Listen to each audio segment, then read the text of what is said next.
Okay, here we go. Let's continue with Thank you. Yeah. Harvest from Google Game.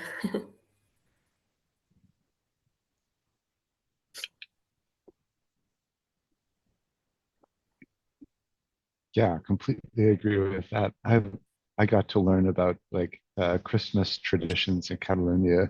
That was so fun.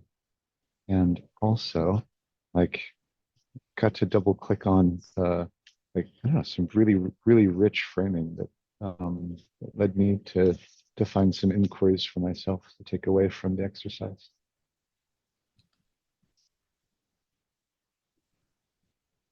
Thank you, Victor. I enjoyed sharing my topic around. It was first of all interesting not knowing which of my three headlines my companions were going to choose, and the hot topic was around like non-monogamist questions marriage in the modern day. Is it for me? And it was really fun to receive like where the double clicks were and help me open up around like what are my what are the things I'm questioning and what are my values around it. And yeah, actually it felt like just touching the surface, and I would love to go deeper into that. I'm really thinking about what does it mean in terms of how we form contracts with each other in a dyad relationship. We talk a lot about crews and like and organizations, but in a way I see like marriage as another construct of agreements and depth that has a very much more emotional, also a very deep emotional bond as well, and also legal implications. So yeah, just on all the different layers, I have lots of questions about that. Yeah, enjoyed a bit of time to open it up. Mm. It's always amazing for me to how this simple, even sometimes even hard to explain because they're so simple games, and it's like, well, but it might sound silly when we're giving the instructions, and then it's like super deep, like inquiries. So enjoying that, yeah.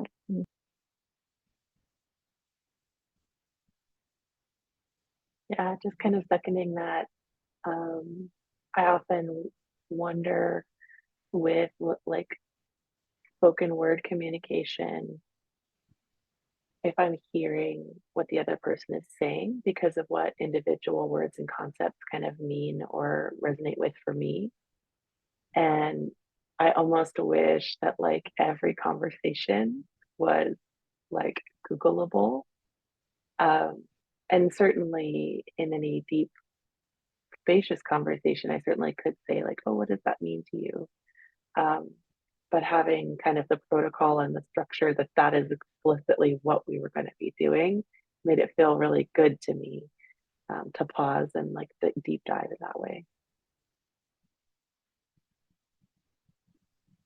Yeah, having like the consent, right? Like to we're doing this together, and it's okay in this space to take the time and practice this way of listening and being curious. So wonderful. Thank you, Sarah.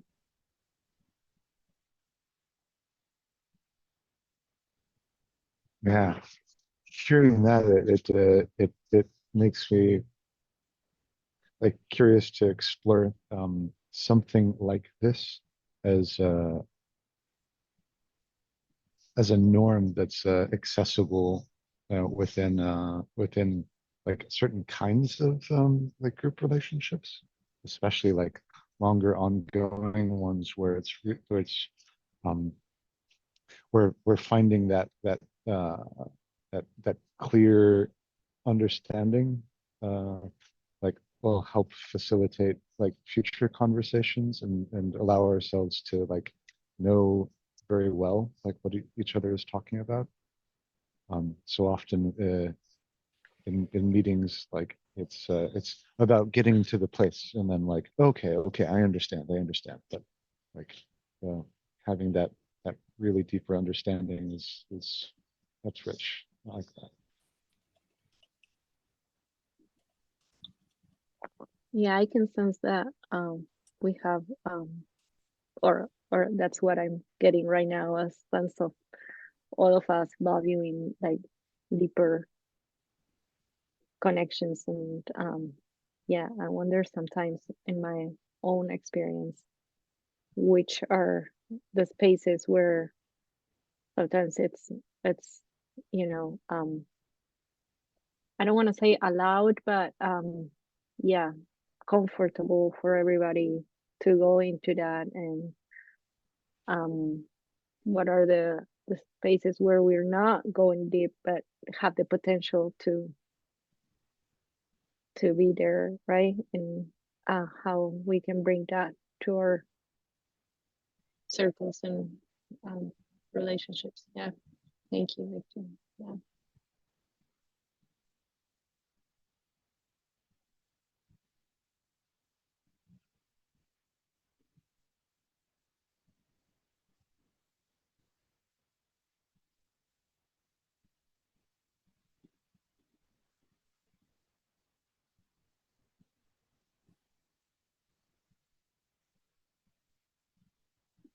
Since I wasn't there, I'm kind of curious about were the topics more personal, or were some topics around microsolidarity itself, or if you feel like sharing.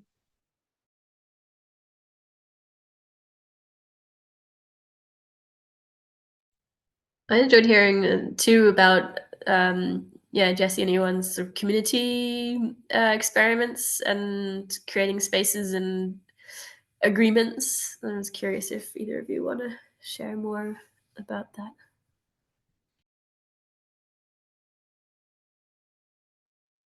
that. Sure, yeah. With the very short version is just I have this community space in Brooklyn, and we were talking about how the vibe of the place has changed as people have like built it physically into various different forms, and how it's difficult to at the beginning get everyone on the same page in a community space. And my experience has been, and from talking to other people who've done similar things, they've said something similar, which is that at the beginning you kind of need like a community benevolent dictator to like figure out where things are going to go at the beginning, and then it can sort of, the responsibility can spread out a bit more later. But going from like nothing to a little bit with full community decision making is pretty tough in my experience, because it takes too long and then the momentum gets lost.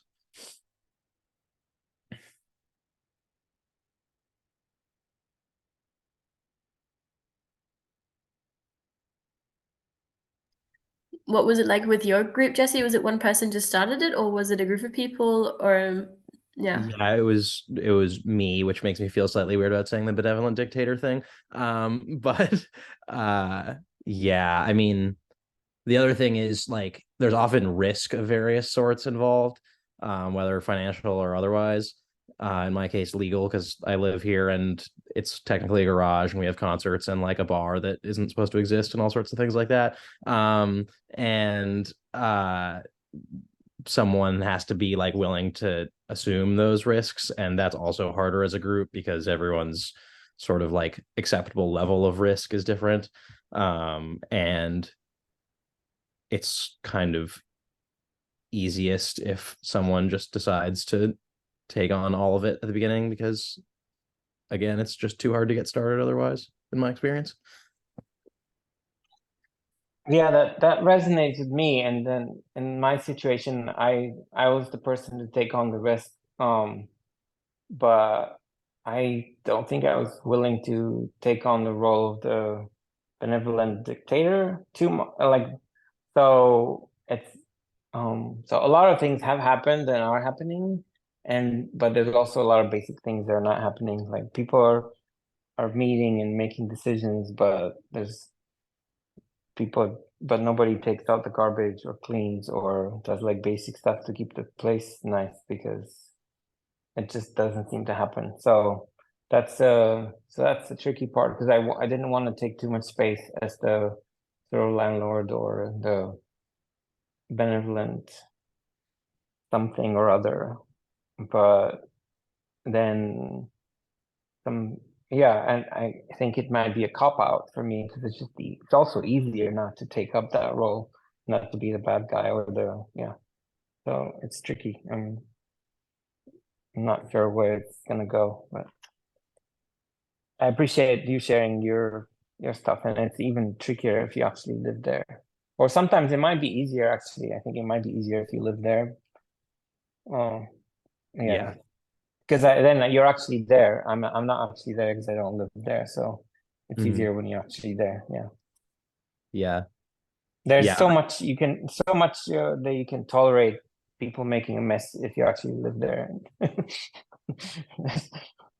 You're sort of like there's a dual role of benevolent dictator and benevolent janitor that I think is kind of inevitable. I think also one thing that I've seen somewhere in some Microsolidarity person's writing, I think, is like making bragging a community value, not in like a shitty way, but in a like, hey, I actually did do 47 different things this week. Like, here's what they were. Because a lot of stuff's invisible completely because no one's like thinking about it if you don't tell them. Like I've had a few things where I was like, I had way too much work to do and then also way too much stuff to do with this space. And then like was also trying to keep up with our social media and like all this shit. And then at some point I kind of just said to a friend of mine who was very involved like that sentence. And he was kind of like, oh, I just like had no idea because like I'm not in your brain and I'm happy to manage X, Y, and Z so that you're less stressed out. And I was like, oh, okay, sick. I think that points to something really important about how do we make roles visible.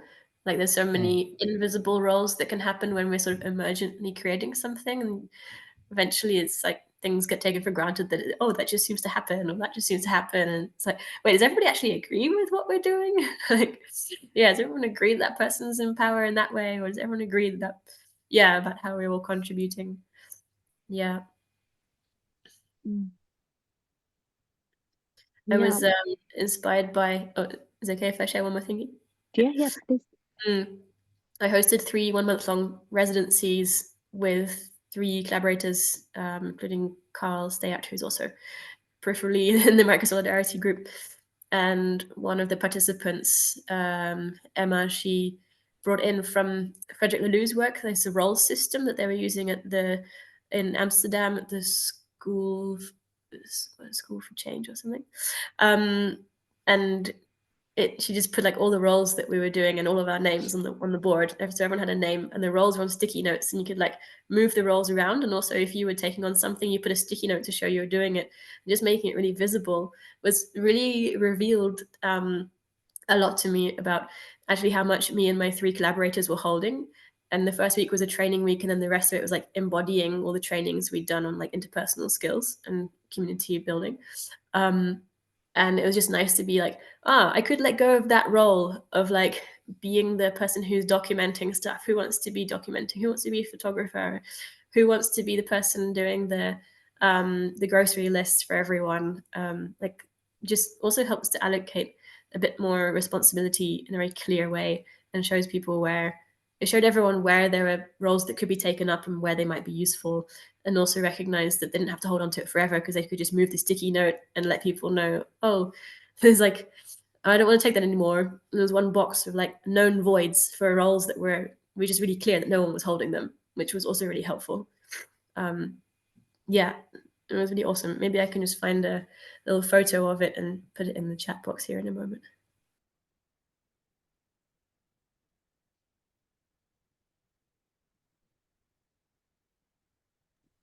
I love to hear that without wanting to go into the strategy or you should be doing this or that, but there are so many resources that within the network we can share from experiences we had, and like even just just like this simple game that we played today that's from authentic relating. Then there is this other thing that other community try and can bring some at least the first steps for what we're practicing in our own places, and then maybe our own group will reshape it into what's beneficial, right?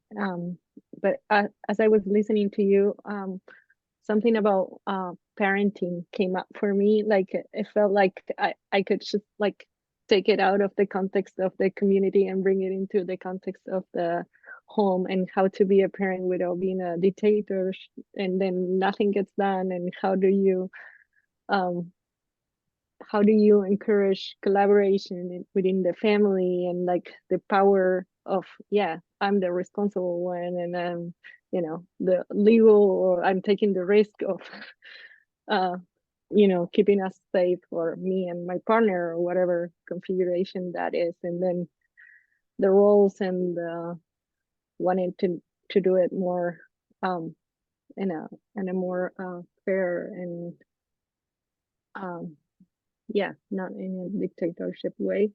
So it was interesting to me to bring that analogy of the parallel.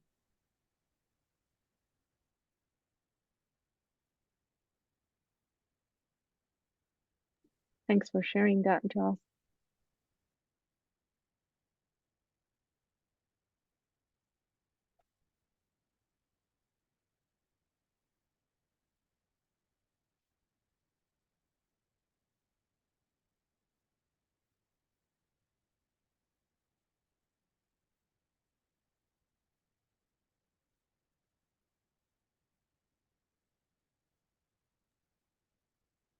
I've encountered around this like issue of roles a funny sort of paradox is too strong a word, but thing to figure out, which is that it's also hard to tell who wants to take on more or less often.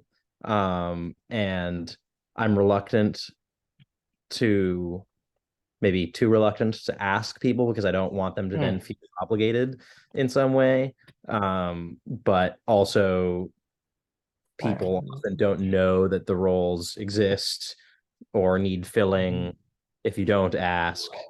And so I think this chart is a great, or the sticky note system is a great way around that too, of like, hey, look, they're all right there. Like, if you want more, here it is. There's plenty more, without it feeling as pushy as it might like one-on-one.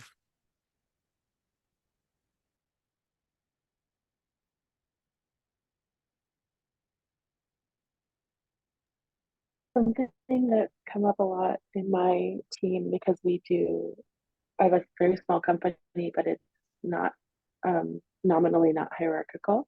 And so there's not like a boss saying, do this, do that. And so we actually do kind of like the organizational version of Lalu's sticky note, where when somebody observes a role in action, or that could potentially want to be a role that would be filled, we have a little template, a document, and it's like, what are the key activities, rights, responsibilities, like description of what the role does, all that. And that's like above and beyond, like in a meeting there will be a facilitator and a scribe and like that kind of thing.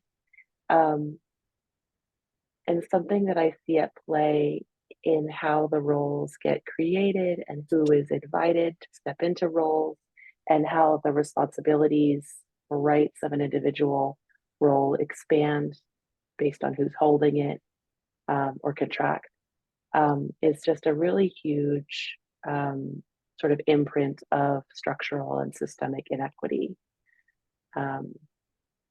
And that creates a complex question with the interpersonal question of, well, if no one wants to take out the garbage and I always take out the garbage, like, how is that fair? Why doesn't that person take out the garbage? And that kind of dynamic is intertwined inexorably with, kind of structural white supremacy. And so it's very interesting.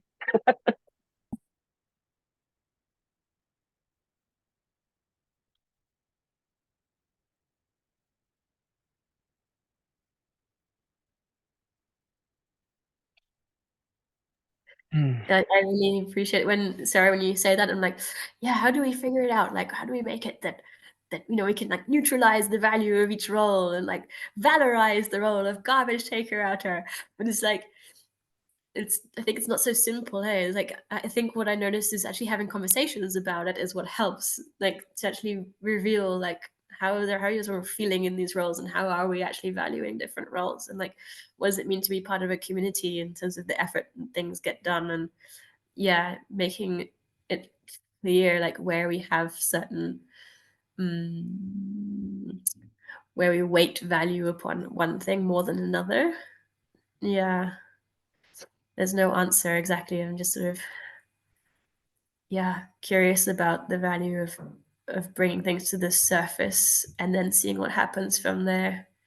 Yeah, more of a gradual transformation rather than a quick fix of like let's try and readjust what we make it all mean or put extra points for people who do the toilet cleaning.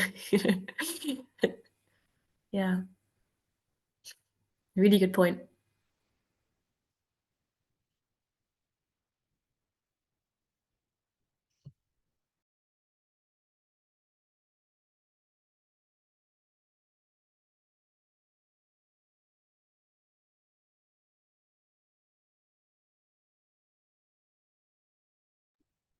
I feel like when you were sharing that, I feel like you're bringing up the value of surfacing and bringing into awareness what's actually happening more than wanting to find a solution, but start the conversation. So it's like a previous step of like, are we going to have a conversation about something that we don't even know that exists, or we first or find a solution for a problem that not all of us are seeing, and then wait, bring up the and inspired by maybe the collective intelligence and see what that brings for all of us. And I feel like it's related to the board that you should share, because if one person is holding all the roles in their head, I mean, it's really hard for the others to access what are those roles and to even be aware of those roles' existence.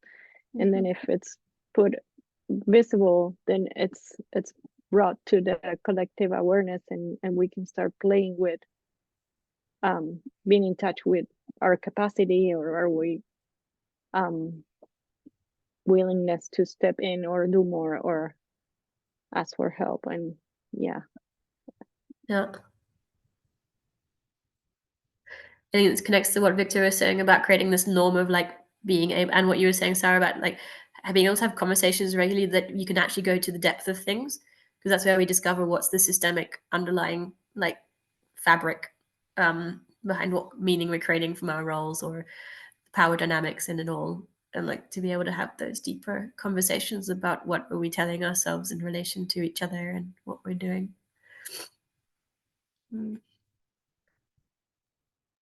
Well, oh, sorry, go ahead, Guy. No, go ahead. One idea around this that I have not implemented myself, but think seems like a really good one, is creating like regular explicit check-ins about these sorts of things, where even if no one has mentioned any problems at all, there's just like 20 minutes once a week for everyone to voice those sorts of things, because bringing them up without being invited to first can feel pretty daunting. And also I think probably is harder to receive like from someone else if you're not expecting it. But if you go into a like container of, for this 20 minutes we'll be voicing our frustrations with each other space, then it just gets a lot less fraught, I think.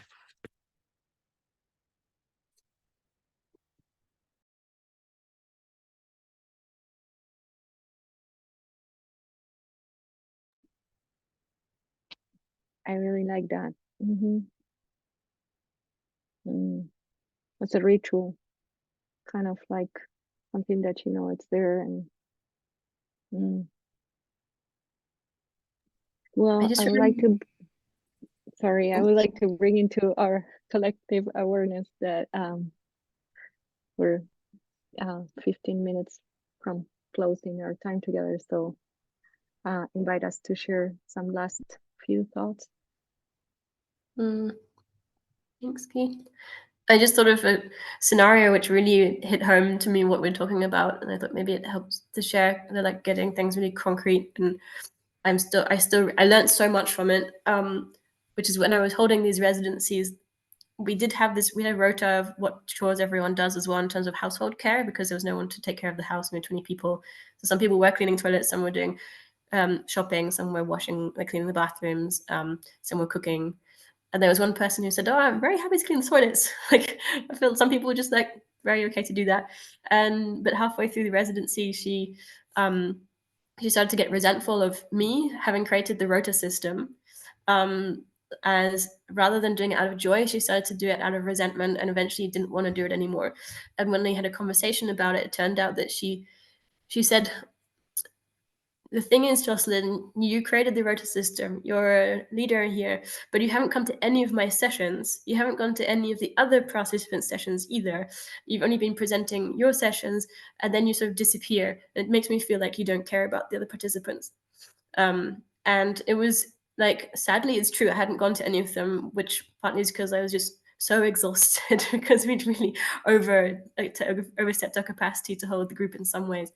But it really taught me how much it's like not just about trying to give more value to the toilet cleaning, but actually being like discovering what's the relationship going on between people. Because she just wasn't feeling valued in the system. Like, when people were feeling valued in the system, so much more willing to do it for everyone. And I just couldn't be more clear from that moment. I'm learning about that. It goes deeper than just valuing, putting credit on roles and stuff. Yeah. I was glad she brought that to me, even though it was a bit humbling. Yeah.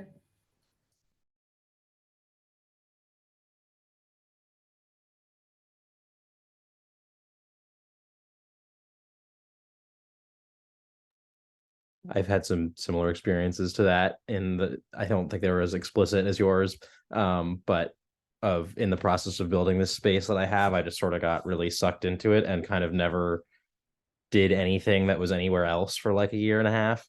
And it definitely had some negative effects on friendships that I care about. And it took me a while to figure out that that's what was going on.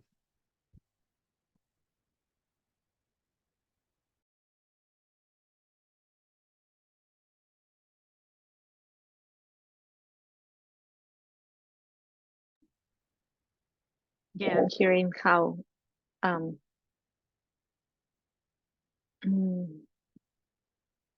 we get so involved into our role too that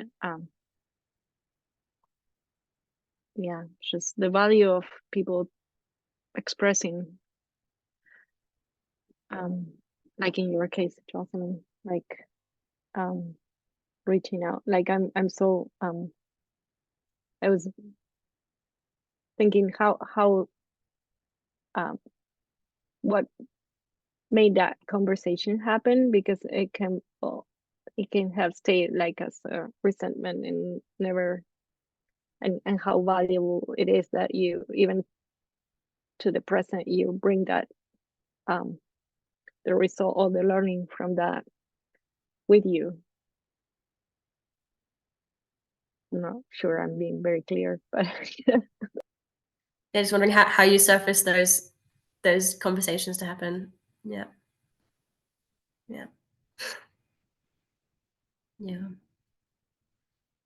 In that moment, it was so clear there was a tension that I was just like, let's have a chat. Also, we had a conflict transformation system set up. We were prototyping it, so it was working with that. Like, is there a tension? And the first step, self-connect. Second was like, find someone to listen to you, and the third was have a direct dialogue. And it just escalated. And like, if that didn't work, we'd have a mediator to join the conversation. If that didn't work, we'd go into group process. And so it was good to have that framework that we'd all agreed on as a group. Yeah.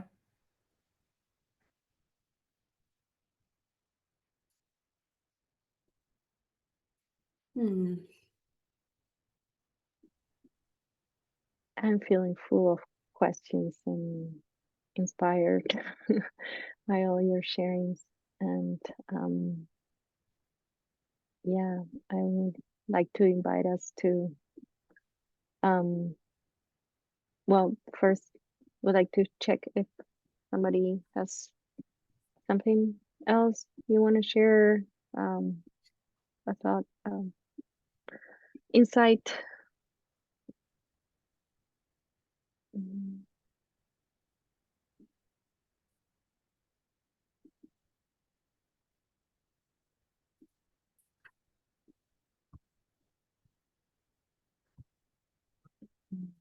mm.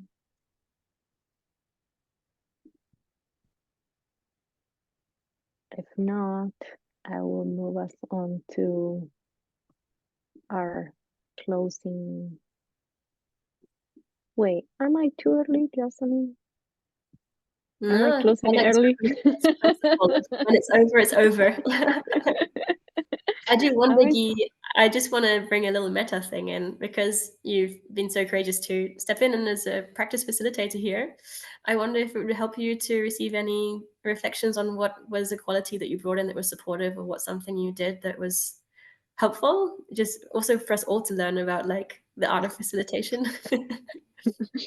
Okay. Just an offer. No, really, you don't have to take it. I know it can be No, overwhelming. I can.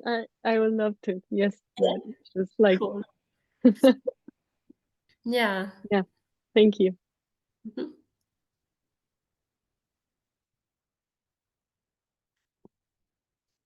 I think I shared it already in the chat behind the scenes with you, but I really appreciated when you were in the emergent space, how you were sort of reflecting what you'd heard and used your curiosity to help us go deeper by bringing in also your own perspective. It felt like you were bringing you, but you were also listening to the group and like standing in these two realms at the same time. Mm.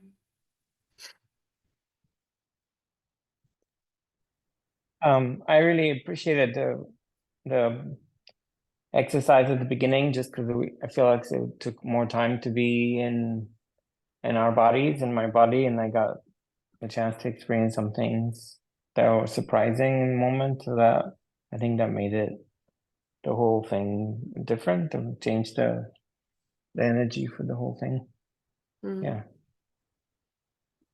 Thank you. Yeah, I think sometimes those grounding things at the beginning feel somewhat like, oh, we have to do that grounding thing, but we kind of like it gets rushed through, and it's like, oh, this is what people do at the beginning of the meeting, and we're just gonna do it. But this time it felt a little different. Like, oh, okay, like that's why we do these things. You know, it's not just performative or something. Yeah, yeah. Thank you. I Mm. appreciate that a lot. Mm. I appreciate how you were like open about your nervousness doing it for the first time. Thank you for sharing that. I think that like anyone would be, and you did a great job. And I think it probably made it easier for you and us all more appreciative knowing that it was your first time. So thank you. Mm. Mm. Thank you. I must say that I learned that from Jocelyn. Like, show up with your vulnerability and make it explicit so that, yeah, you can let go of it in a way. Yeah, and yeah, it creates more empathy to my surprise instead of the opposite. So it's a great practice. Mm. Mm. I felt like the feeling tone or like the vibe that you brought with your facilitation felt really soft and open to me. And it really made a difference to me stepping into the Googling exercise, which is something that I would usually have felt kind of like protected about. Um, so that was like a concrete impact that that had for me. Thank you, Sarah. I wouldn't, yeah, expect that, but like sometimes being soft and it's not, it's undervaluable, like it's the opposite, and it's like, oh wow, that it's actually beneficial for yeah, thanks. Mm. It's not something I need to get rid of or harden. Thanks. Mm. Mm. Yeah. Don't feel pressured, Alex or Miriam, that you have to say something. Just creating space if you do, but we can also move to a close. Okay. I'm thankful for facilitation, because for the first time, I think my main goal was to stretch the comfort zone, because we've had a chat, and I speak about the ways of facilitation and how it makes harder to keep track of timing while you're talking to people who are late and not in that context. So I think my goal was just to stretch more that comfort zone of facilitation. And I'm happy to see here like people that I've seen before, and I was happy to be here with you, even not for the full period of time, but for some time. Mm. Thank you, Alex. Thank you all. Yeah, I really appreciate, as I say at the beginning, that Microsolidarity can be this safe place for us to practice the things that we're wanting to grow into. So as this is being recorded, I encourage you to come and co-facilitate this meeting with us next time. If you're watching this in YouTube. Yeah. So I think I have something written in the chat that it's more like a checkout. Let me press. Wait, because my window is there. Just we can do it on the chat or out loud. Sharing some actions or intentions that you like to commit after this call, or a new perspective or something that you gain from the session, as a way to closing.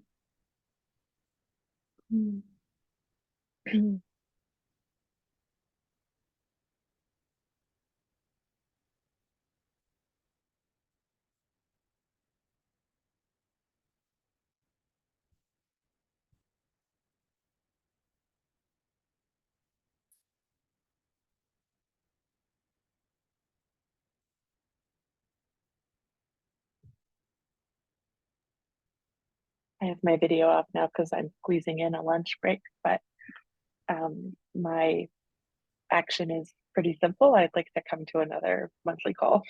This was great. Mm.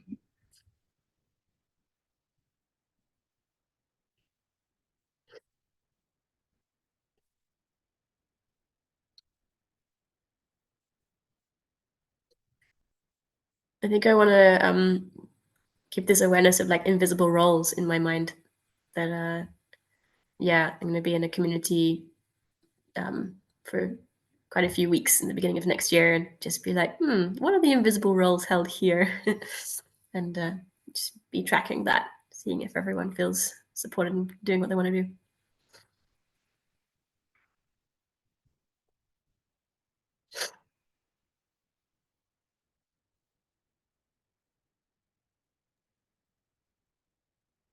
I think one interesting takeaway I had from this call is that I feel like I'm a complete novice when it comes to like community organization and management and facilitation stuff. But it seems like some of the things I've learned in the past couple of years were a little bit useful to people. And so I'm just going to try to like share them a little bit more. Yeah.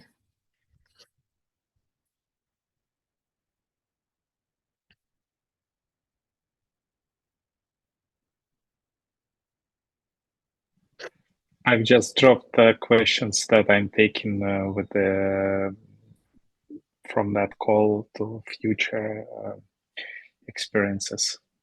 Mm. Yeah, how can I onboard people who are late? What are roles? What is the framework for conflict resolution?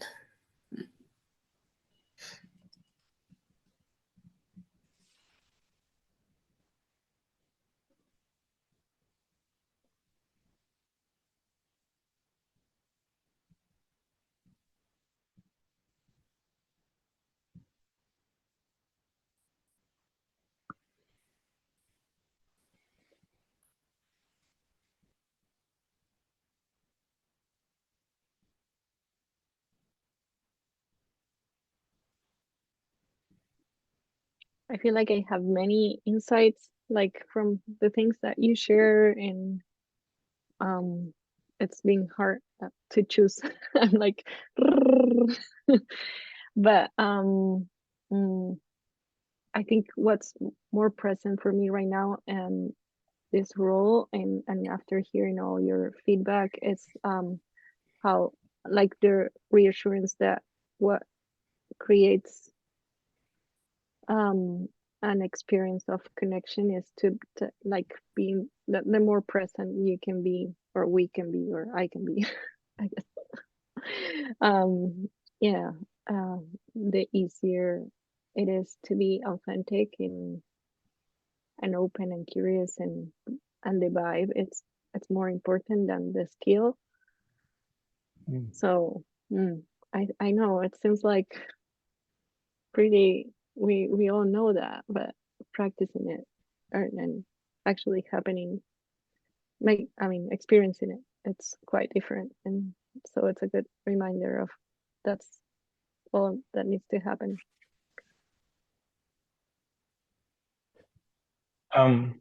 One thing that comes up for me is something that I got before, but I keep forgetting, is that I can make space by taking up space. That I can make space for other people by actually taking up space, because my tendency is to not take up space, but I think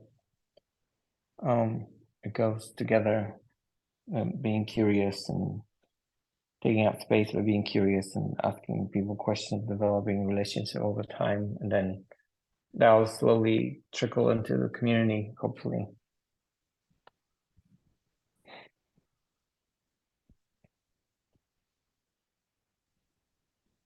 Thank you so much for sharing. I don't know if anybody needs to leave right now. It's 3 minutes past our time. I'm happy to stay, or if somebody wants to share something else.